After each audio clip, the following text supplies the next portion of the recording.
nouveau compétiteur poids lourd débarque dans le monde de l'impression 3D. Et clairement, il compte faire trembler toute la concurrence. Avec sa taille colossale, sa capacité à imprimer jusqu'à 8 matières différentes, le tout en restant précis, rapide et accessible. Bon, côté taille, il n'y a pas de doute, ok, elle est énorme. Mais pour tout le reste, est-ce que c'est vraiment le cas? Et ben pour le savoir, on lui a fait passer une batterie de test intensive pendant 3 semaines et on l'a même intégré directement à notre chaîne de production. Et aujourd'hui, c'est l'heure du verdict. On te donne notre avis honnête sur ce modèle. Et comme toujours, notre opinion, elle est 100% indépendante. Comment je peux te le garantir? Bah c'est tout simplement parce qu'on ne dépend d'aucune publicité de la part des fabricants. On refuse catégoriquement tout paiement de leur part. Nous, on dépend uniquement de toi qui t'inscris à nos formations pour maîtriser la modélisation 3D, l'impression 3D ou encore la gravure et découpe laser. Ces formations, elles sont encadrées par des experts du secteur et elles se déroulent soit totalement en individuel, donc centré à 100% sur ton projet, ou bien en groupe réduit de maximum 4 apprenants. Et si tu es curieux sur ces formations, sache qu'elles peuvent être financées jusqu'à 100%.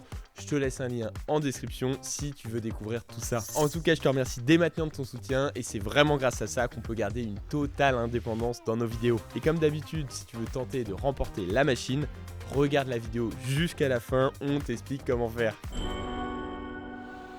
Anycubic n'a plus le choix. On est en 2025 et maintenant la concurrence est féroce. Et cette Cobra 3 Max à 500 € ne peut pas se contenter de juste rivaliser avec ses concurrents. Sa principale concurrente sur ce segment de marché, j'ai nommé les méga imprimantes économiques, c'est la Neptune 4 Max de Elegoo, à moins de 480 €. Elle avait à l'époque réussi le pari de proposer un grand volume, mais aussi une vitesse et une qualité vraiment correctes. Mais ça, c'était déjà il y a presque 2 ans. Soit il y a 2 siècles dans le monde des printers. On peut et on doit en attendre donc beaucoup plus pour la Cobra 3 Max. Et dans l'arène des imprimantes grand format, la vraie bataille, elle se joue sur 4 fronts. La qualité, la vitesse, le prix et surtout sa fiabilité. Et pour moi, c'est sûrement ce point-là qui est le plus important pour les grands formats. Car comme on est sur des grandes impressions, le temps de votre print va être important. Et donc la probabilité d'avoir une erreur est elle aussi plus importante. De même, sans pour le moment rentrer dans les détails, le fait d'avoir une imprimante grand format augmente aussi le risque d'erreur ou de défaut sur votre création. Ici, l'exemple classique, c'est tous les défauts liés au warping qui seront beaucoup plus visibles sur une grosse pièce qu'une petite impression. Autant vous dire que j'ai raté pas mal de prints avec des imprimantes grand format. Mais ça, Anycubic, ils sont en courant, ils le savent très bien, car nous sommes avec ce modèle déjà sur la 3e génération de machines, d'où le nom de ce modèle. En plus, notre Cobra 3 Max n'est pas seule. Elle dispose d'une autre arme, à savoir son système multibobine, pouvant gérer plusieurs matériaux ou plusieurs couleurs. Chez Anycubic, son nom c'est l'ACE, un peu comme l'AMS chez Bamboo ou le CFS chez Creality. Mais lui, son petit truc en plus, c'est qu'il est en capacité de sécher et d'absorber l'humidité des bobines. Et ça grâce à un système de chauffage interne qui va maintenir une température qui est constante. C'est donc vraiment l'assurance de conserver un taux d'humidité idéal. Alors, entre son volume impressionnant, ses impressions multicouleurs et son prix assez attractif à sa sortie de 500 € sans ACE et à 720 € avec un ACE, sachant que vous pouvez en ajouter au maximum 2 pour un total de 8 bobines. Donc sur le papier, dit comme ça, elle a pas mal de trucs pour plaire.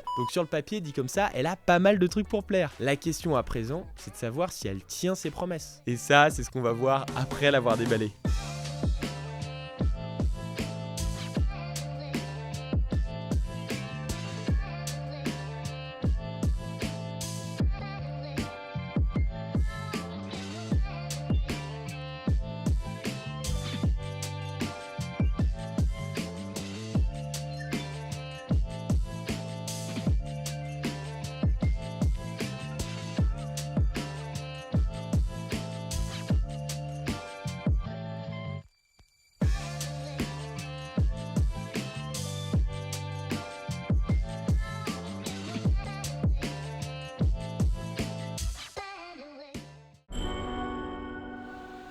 Le moment tant attendu est arrivé. La bête n'est plus dans les cartons et bonne nouvelle, elle arrive partiellement montée. En 30 minutes chrono, calibrage automatique inclus, on est prêt à imprimer. Rien de très compliqué, je vous assure. Sans pour autant néanmoins être une machine print in place. Maintenant, regardons plus sérieusement l'Axe Z. On a, vous le voyez ici, 2 moteurs synchronisés par une courroie en haut.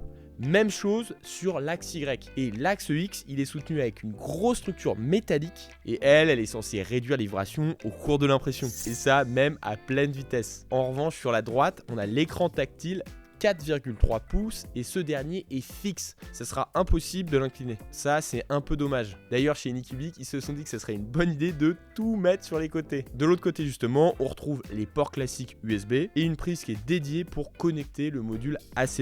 Et derrière la machine, on n'aura rien. Ce qui veut dire que notre ACE ou nos ACE viendront se positionner obligatoirement sur la gauche. C'est évidemment du détail, mais dans certaines configurations d'atelier, ça peut potentiellement être lourd. Si on creuse un peu plus maintenant justement dans les détails techniques, la Cobra 3 Max ne prend en charge que des filaments 1,75 mm de diamètre, donc les filaments standards, et la buse d'origine, elle est en 0,4 mm. Là aussi classique, par contre, c'est possible de la remplacer avec soit une buse de 0,2, de 0,6 ou encore de 0,8 mm. Et on va retrouver une plage de précision de 0,05 à 0,3 mm. Donc vraiment ici, on est sur du classico-classique. Par contre, le volume, lui, vous le voyez depuis le début, il est assez impressionnant. On est sur du 420 sur 500 mm. Donc nous, justement, dans notre petit atelier, on galère un peu à lui trouver de la place en plus de son ACE. Et sur le papier, même si on verra ça après, il a une vitesse qui est quand même assez impressionnante de 600 mm secondes. Donc ici, c'est évidemment pas un record de vitesse, mais pour les standards actuels d'imprimante, c'est plutôt pas mal. Disons qu'aujourd'hui, sur une imprimante moderne, on tourne plutôt aux alentours des 500 mm. Donc après, ça évolue très vite. Si vous regardez la vidéo dans 6 mois, ça sera déjà sûrement plus le cas. Côté buse, cette dernière peut monter jusqu'à 300 degrés. C'est vraiment là aussi pas mal. Et on a un plateau qui, lui, peut monter jusqu'à 90 degrés. C'est un peu moins bien en comparaison des standards actuels. Mais bon, techniquement, ça veut dire que la machine est capable d'imprimer du PLA, du PETG, de l'ABS, de l'ASA. Même si vous voyez, évidemment, elle n'a pas de caisson fermé. Vous pouvez toujours en fabriquer un, mais là, ça commencera à prendre une sacrée place. Comme d'habitude, on commence en douceur avec le classique Benchy. Ça a beau être une pièce qui est toute bête, ça nous permet en fait de vérifier une multitude de choses. La précision globale de la machine, tout ce qui est gestion des détails fins, est-ce qu'on a des couches irrégulières, etc. etc. En l'occurrence, calibration comprise, le Benchy s'est imprimé en 47 minutes, avec évidemment les paramètres de base du slicer. Le temps d'impression est donc assez long. À titre de comparaison, une machine comme la A1 de bambou, elle peut produire un Benchy en 16 minutes. Et une imprimante comme la Creality K2+, elle peut nous sortir un Benchy en 13 minutes. Ensuite, première remarque avant même le début de l'impression, c'est que le Z-Off, il était trop haut par rapport au plateau et a donc fait échouer la première couche du print. Et ensuite, pour le résultat en lui-même, il est plutôt moyen. On a quand même un gros défaut à l'avant sur la coque du bateau, il y a un peu de ghosting et il y a quelques artefacts dus à des vibrations. C'est donc globalement pas ouf. Mais ça reste quand même mieux que sa petite sœur, la Cobra 3. On est très loin du résultat dégueu qu'on avait obtenu à l'époque. Même si j'imagine qu'avec les nouvelles mises à jour, c'est moins terrible aujourd'hui que par le passé. Bon, avec les problèmes de Z-Off qu'on a rencontrés plus tôt, on a décidé de vérifier l'uniformité du plateau avec un test spécifique de première couche. Et contrairement à notre première frayeur, il s'en est très bien sorti. Donc ici, on a eu un plateau bien plat pour une première couche. Parfait, à condition évidemment que le Z-Off soit correctement réglé. D'ailleurs, comme on est sur le plateau, vous le voyez, on a le droit à un classique mais efficace PEI texturé. Maintenant, place à la torture. Bon, pour ce test de torture, le résultat est encore une fois mitigé. On a du bon et du moins bon. Déjà, les ponts, ils sont top, on a un beau bridging, bref c'est du beau boulot. Et ça, même à 15 degrés, on n'a quasiment pas de défauts. Malheureusement, les parois, elles présentent beaucoup de défauts. Vous le voyez, on a des décalages et ça surtout sur les petites pièces. Et le texte, il est globalement lisible, mais pas partout. Hormis ça, rien à signaler. Passons maintenant à la vitesse. Vous le savez, généralement, les fabricants, ils font de la vitesse un argument marketing fort. Mais il y a toujours une différence énorme entre la vitesse annoncée et la vitesse réelle. Le fabricant Anycubic nous annonce officiellement 600 mm secondes pour cette machine. Alors, pour vérifier ça, on a lancé un test VFA. C'est tout simplement une impression qui va augmenter progressivement sa vitesse et ça nous permet ainsi de voir la réaction de la machine. C'est un peu, si vous préférez, le test de torture, mais version vitesse. Et vraiment, avec ça, on va facilement repérer les irrégularités selon la plage de vitesse. Notre test à nous, il allait de 50 mm secondes à 650 mm secondes. Donc, au-delà de la vitesse annoncée par le fabricant. Et les résultats obtenus ici sont sont moyens. Vers 200 mm/s, on a les premiers défauts qui commençaient à apparaître, mais rien d'alarmant, je vous rassure. Et ensuite, il est resté globalement propre. On a constaté par contre que vers 550 mm/s, l'imprimante, elle s'est bridée. Et les couches sont ensuite redevenues constantes. Donc qu'est-ce qu'on peut en tirer de ce test? C'est que les 600 mm/s promis ne sont pas là. Et on regarde des différentes impressions qu'on a fait avec cette machine au-delà du test. Si vous voulez faire des impressions correctes avec ce modèle, on va avoir une vitesse entre 150 et 200 mm/s et on peut pousser jusqu'à 300 mm/s pour une personne qui maîtrise vraiment bien les paramètres d'impression. Marocco perso en général, c'est dans tous les cas prendre la vitesse maximum annoncée par le constructeur et la diviser par deux. Du côté du son, la machine, elle est dans la moyenne, ni bruyante ni silencieuse. Par contre, comparé à d'autres modèles, lors des accélérations, le bruit annoncé par Anycubic pour une impression en mode normal est censé être égal ou inférieur à 60 décibels. Et pour le coup, on l'a vu dans nos tests, c'est une promesse respectée parce que durant l'impression, nous on avait environ 60 décibels à quelques centimètres de la machine. Pour vous illustrer ce que c'est 60 décibels, c'est tout simplement l'équivalent d'une conversation. En bref, retenez que cette machine, elle est largement supportable et vous pouvez techniquement la placer dans un espace de vie, sans pour autant produire trop de pollution sonore. Bon, l'endurance, c'est sûrement un de mes tests préférés, car les impressions longues, ça nous permet en réalité de vérifier la fiabilité d'une machine. Et malheureusement, la fiabilité, c'est sûrement le critère le plus sous-coté actuellement. Et justement, cette Cobra, elle tombait à pic, parce qu'avec l'équipe, on voulait exposer un drone géant au salon de l'impression 3D qui a lieu à Lyon dans quelques mois. Donc toutes les pièces présentes ici, on l'a fait avec la Cobra. Globalement, vous le voyez, les impressions sont plutôt quali, même si bon, ça reste quand même plutôt grossier. Les seuls vrais problèmes qu'on a eu ici, c'était plutôt sur les premières couches qui étaient un peu capricieuses par moment, et sur certaines impressions un peu sensibles comme les protections d'hélice, vous voyez, il y a des petites marques d'escalier. Donc je dirais que sur ce test, l'imprimante s'en sort très bien. Et j'ai envie de dire heureusement, parce que l'intérêt de ce type de machine, c'est pouvoir imprimer des pièces de grosse taille. Si dès qu'on fait une impression un peu importante, la machine plante, autant rester avec un modèle classique. Et c'est maintenant que la vraie magie opère, en branchant l'ACE à notre machine. Avec, on va pouvoir passer à la vitesse supérieure, étant donné qu'on va pouvoir imprimer jusqu'à 4 bobines en même temps, sachant que c'est possible de rajouter un autre ACE pour faire un total de 8. Et là, je vois tout de suite les fans de Bamboo ou de Creality arriver et dire qu'avec leur machine, c'est possible d'imprimer jusqu'à 16 couleurs en ajoutant 4 systèmes à leur machine. Et effectivement, c'est possible. Mais franchement, je connais peu de personnes qui ont dépensé 1000 balles en système AMS ou ACE. Mais bon, évidemment, ça reste mon avis. Par contre, avant de se la péter et de se lancer dans des impressions arc-en-ciel, il a fallu brancher notre ACE. Et là, ça demande quand même un peu de préparation parce qu'il faut déjà connecter l'alimentation à l'ACE.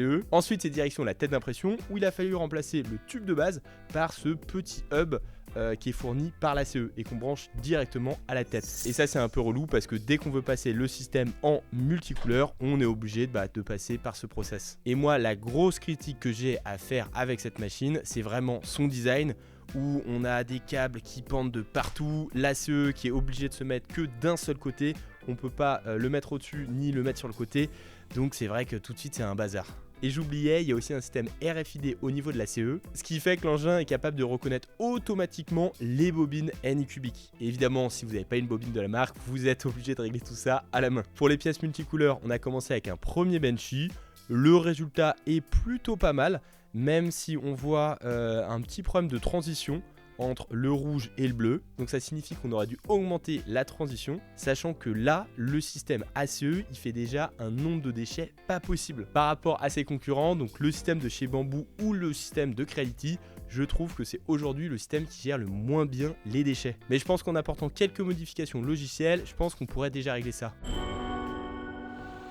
Côté matériaux désormais, idéalement, notre Cobra 3 Max, elle est taillée pour le PLA, le PETG et le TPU. Et ces trois-là, on l'a vu dans nos tests, ils s'impriment facilement. Pour vérifier tout ça, on a évidemment fait des tests. Bon, sans surprise, le PLA, il a évidemment réussi à s'imprimer. Et vous l'avez vu tout à l'heure, les résultats avec sont plutôt moyens. Le PETG, quant à lui, c'est très bien imprimé. Donc c'est assez étonnant parce que quand on voit le PLA, on aurait pu penser que c'était soit la même chose, soit un peu moins bien. Mais visiblement, là, c'est pas le cas. On n'a eu aucune erreur sur nos impressions, elles sont bien lisses, sans défaut. Et par contre, le TPU, là, j'ai été agréablement surpris. Là où on a beaucoup d'imprimantes 3D et même même modernes, qui galèrent justement à imprimer le TPU et qui peuvent par moments se planter magistralement, et bah ici avec notre machine on a eu des très bons résultats. Et attention, je vous vois venir parce que le TPU qu'on a utilisé du test c'est du 70A, donc autant vous dire à l'échelle des TPU c'est du TPU qui est très flexible, et plus il est flexible plus il est censé être difficile à imprimer. Bon évidemment ça reste du TPU donc on est un peu plus sympa au niveau des défauts.